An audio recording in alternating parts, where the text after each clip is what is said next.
Welcome to TikTok Watch Everything. Find us at TikTok.com and on all podcast platforms. Glad to be here for this one. Yeah, so I want to welcome you, the listener, to today's deep dive. And I want to start by having you imagine a scenario for a second.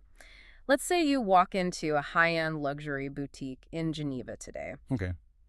And you just, slap down $1 million in cold hard cash on the glass counter. As one does? Right, exactly. Just a normal Tuesday. And you point to a stainless steel sports watch in the display case and you say, I want to buy that. Do you know what happens next? Oh, I definitely know what happens. They don't bag it up for you. They politely but firmly laugh you right out the door. They absolutely do. You can't just buy them. You really can't. So today, our mission is to explore the ultimate pinnacle of Swiss watchmaking. We're talking about the legendary Holy Trinity, and we're going to decode that elusive, kind of mythical psychological trap that plagues collectors. Oh, the Grail watch. Exactly, the Grail watch. We're going to find out how basic stainless steel became vastly more desirable than solid gold. It is a deeply fascinating world to step into. I mean, we're talking about the kind of history, the hyper-obsessive craftsmanship, and honestly, just pure human stubbornness that elevates a mechanical object into high art. Totally. But to really grasp why these watches command that kind of reverence today, you have to understand the sheer terror of the moment that birthed them. The terror was very real. So I want to take you, the listener, back to a very specific time and place. Picture this. It's the early 1970s. You're standing in the Vallée de Joux, high up in the freezing, snow-covered Swiss Alps. Beautiful, but isolated. Very. And this valley has been the beating heart of traditional watchmaking for centuries. But the mood right now, it is exceptionally grim. Yeah, the atmosphere is practically suffocating. It is a true existential crisis. Right. There is this heavy, palpable dread hanging in that thin mountain air. You walk past these historic stone factories, and instead of the bustling hum of industry, they are eerily quiet. Just dead silent. Think about it like this. Imagine your family has spent 200 years perfecting the meticulous art of building horse-drawn carriages, and then, overnight, someone invents a teleportation device. That is exactly what it felt like. For generations, grandfathers taught fathers and fathers taught sons how to hand-finish tiny gears, right? Assemble delicate escapements, which, just to clarify, the escapement is basically the heartbeat of the watch, yeah. Spot on. It's the critical regulating organ. Without it, all the power in the mainspring would just unspool in a second. It just go wild. So you have these master craftsmen staring down absolute obsolescence. A crisis has hit, powered by a tiny battery and a quartz crystal. The quartz crisis. Exactly. These new, cheap, hyper-accurate watches from overseas are flooding the market. Why buy a fragile, expensive mechanical watch when a cheap plastic quartz piece tells objectively better time? You wouldn't. I mean, from a purely logical standpoint, you just wouldn't. Right. The centuries-old Swiss watch industry is standing on the absolute brink of total collapse. It was literally a moment of evolve or die. They needed a miracle. And making beautiful, delicate, soft gold dress watches wasn't going to save them anymore. Not a chance. The traditional playbook was completely useless. They needed to create something defiant. Something metallic, raw, completely unexpected that would remind the world why mechanical watchmaking actually mattered. Yeah. And crucially, they had to prove it mattered not as a tool for telling time, but as a bold statement of identity. And that sheer desperation birthed 3 revolutionary steel sports watches that completely redefined luxury forever. So let's paint a visual identity of these 3 metallic saviors. Let's do it. I want to start with the first one, this massive gamble from 1972.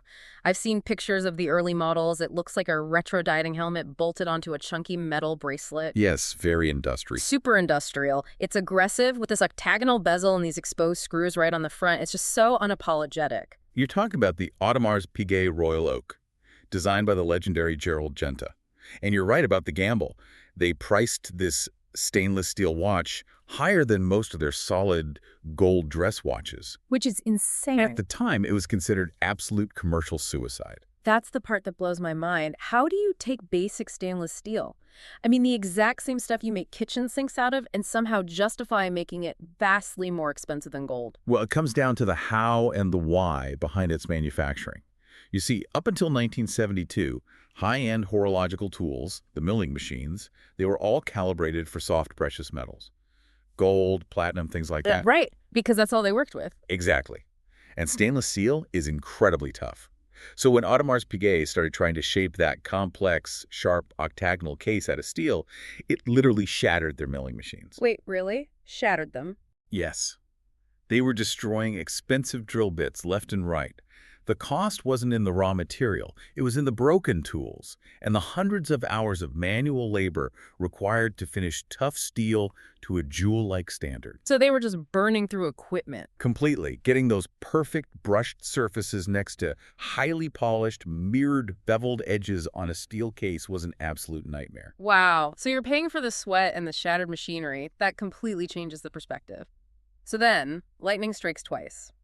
A few years later, we get another steel sports watch. The smooth cousin. Exactly. If the Royal Oak is the aggressive rebel, the second one feels like its smoother, more refined cousin. It's shaped like a ship's porthole with these distinctive little ears on the sides.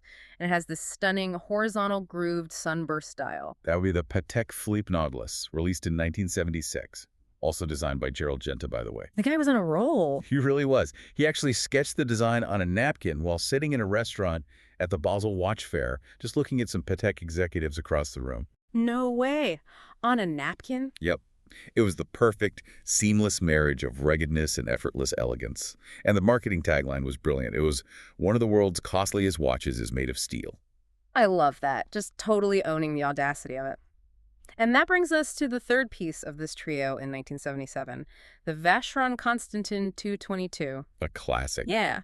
This one uses what they call an ultra-thin monoblock steel case, a heavily scalloped bezel, and a bracelet with these striking hexagonal center links. But wait, what exactly does monoblock mean in this context? Why is that a big deal?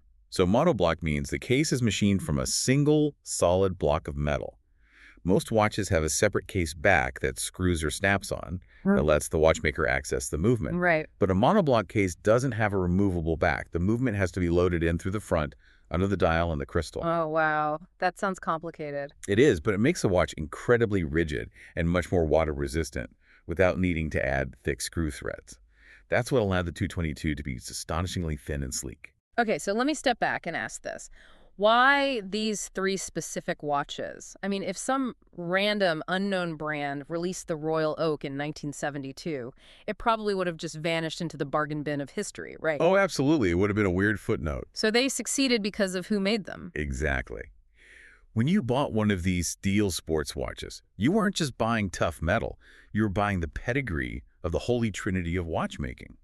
Patek Philippe, Audemars Piguet, and Vacheron Constantin. You know, I was trying to figure out how to explain the dynamic between these three titans to someone outside the watch world, and I think I've got a fun analogy. Okay, let's hear it. Tell me if this tracks. Patek Philippe is like the Vatican. The Vatican. Yeah. They are centuries of unbroken, strict, institutional dogma.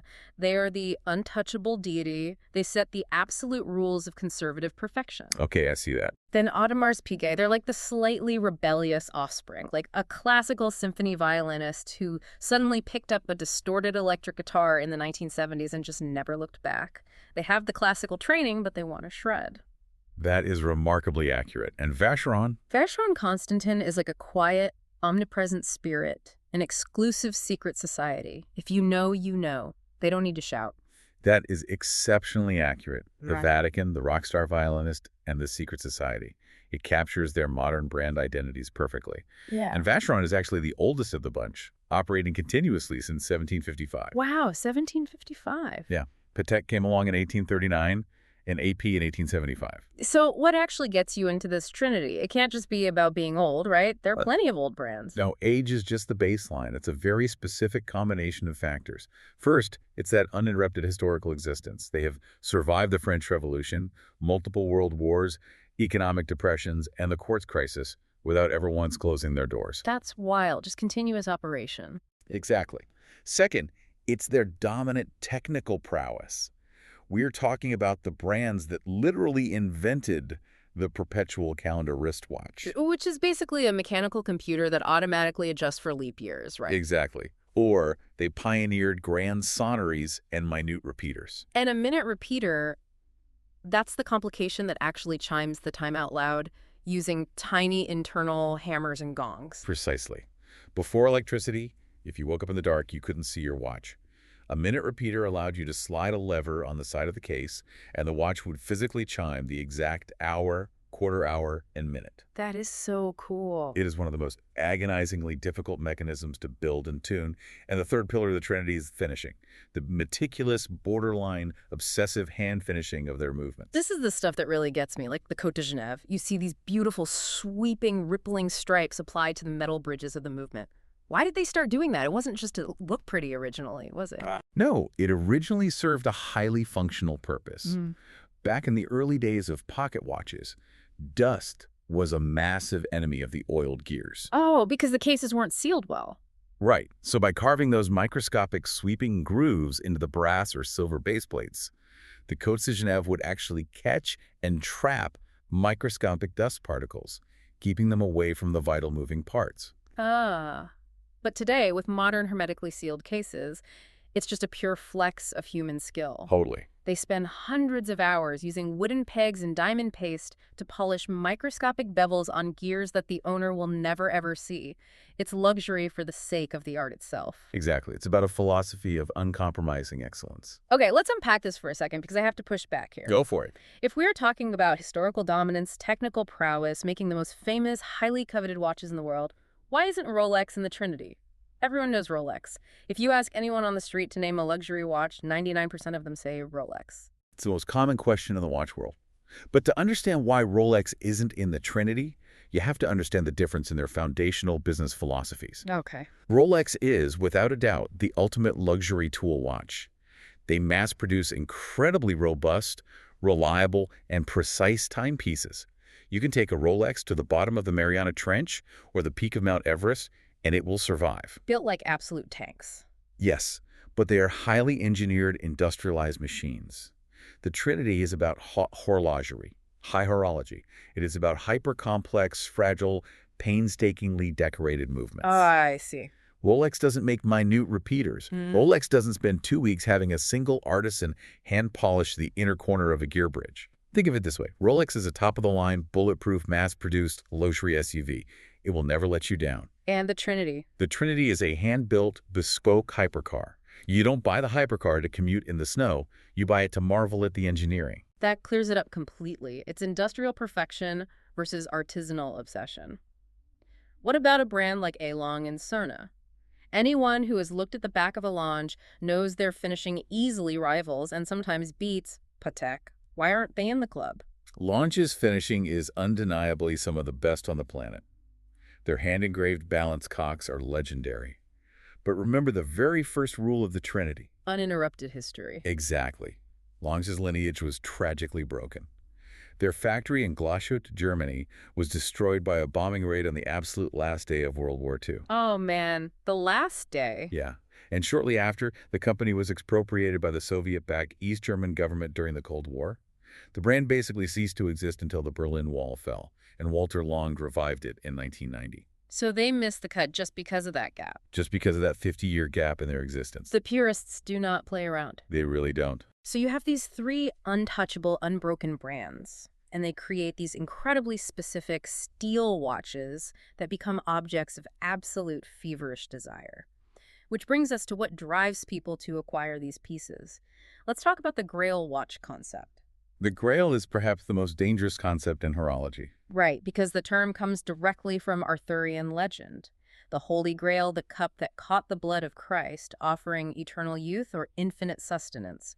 Whether you're talking about the Knights Templar or Indiana Jones, the Grail represents 2 very specific things. Transformative power and unattainability. Exactly. First, there's this belief that if you just get your hands on this one specific object, it will fundamentally change your life. And second, it's absolute unattainability. The entire point of the Grail is that it is always just out of reach. You have to endure a grueling quest to find it. And when we apply this to watches, it creates what is known as watch nirvana. Watch nirvana. It's a trap, isn't it? It is a beautiful, deeply powerful illusion. It's a total psychological trap. It's the delusion that buying this one final watch will cure the addiction.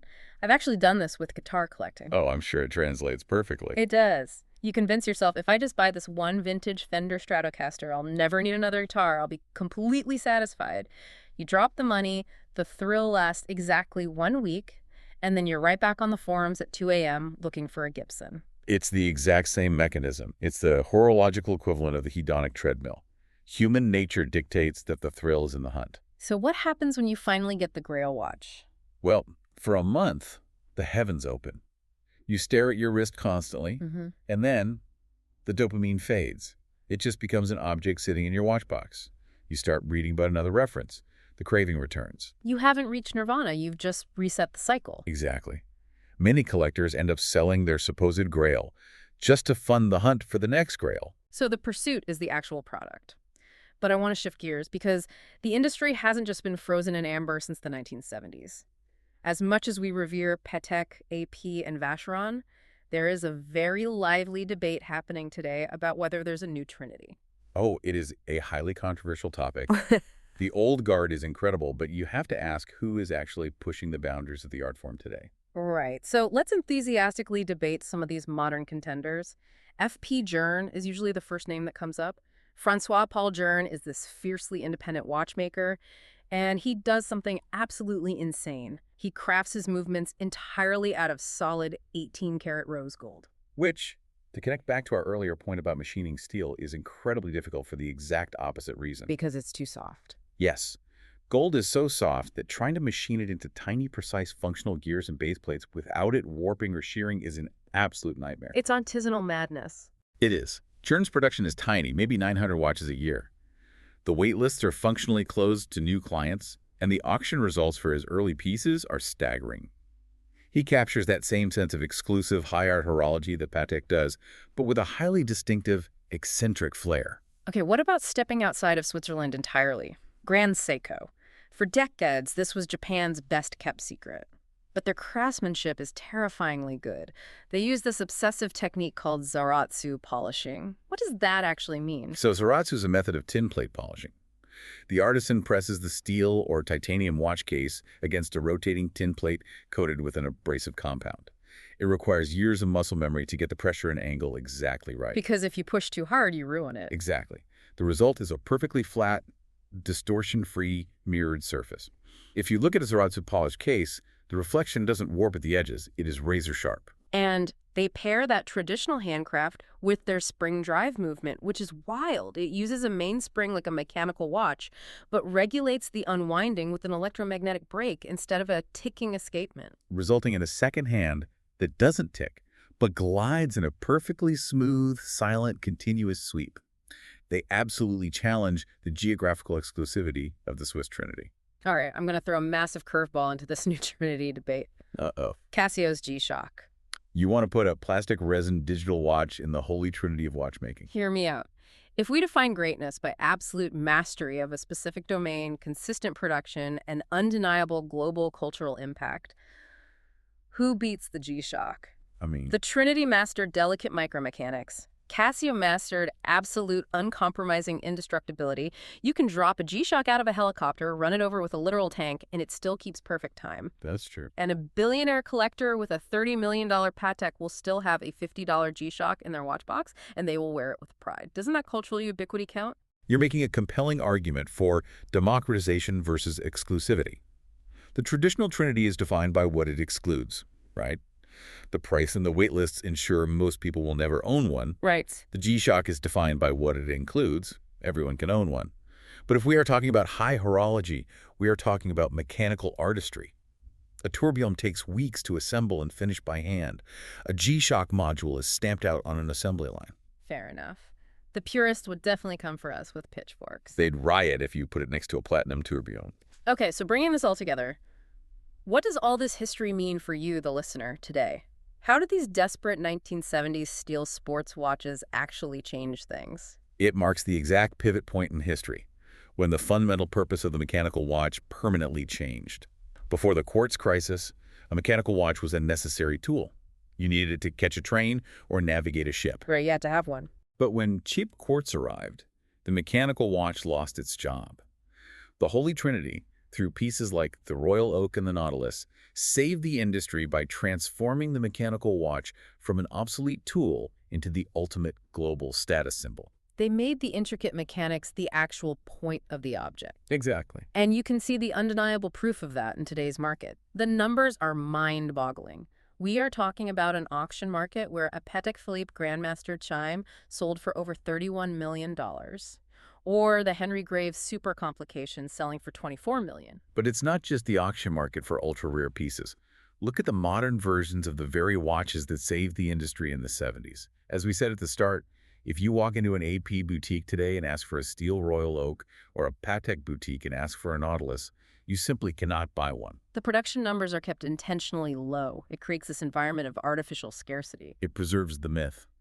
The watches that were created as desperate measures to save a dying industry have become literal modern-day grails. They are inherently unattainable for most people, not just because of the massive price tags, but because of the sheer impossibility of access. There are decades-long wait lists. Which perfectly fuels the psychological grail myth we discussed earlier.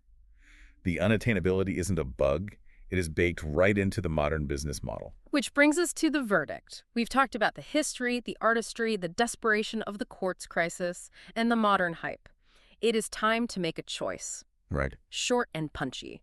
If you had to pick just one watch from everything we've discussed today to strap to your wrist right now, what is your ultimate choice and why? For me, it has to be the Vacheron Constantin 222. Specifically, the historical reissue they recently released. Oh, nice. The Royal Oak and the Nautilus get all the mainstream hype, and they are brilliant. But the 220 has this quiet, understated confidence.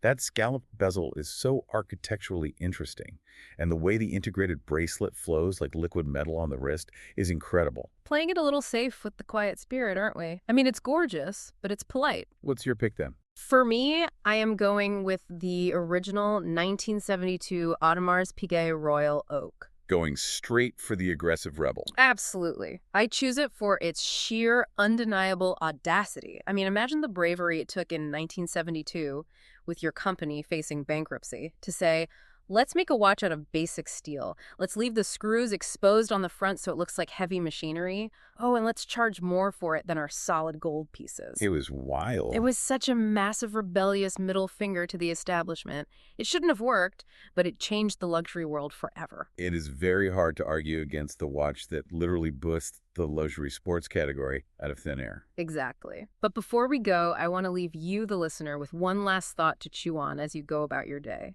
We talked deeply about the psychological trap of the Grail watch and how its entire power comes from being just out of reach. Yep. So ask yourself this. If the entire magic of a Grail watch relies on it being fundamentally unattainable, does finally getting your hands on it actually destroy the thrill of the hunt? Good question. That's it for today's Tick Drop. Find more at tick-drop.com, and we'll see you next drop.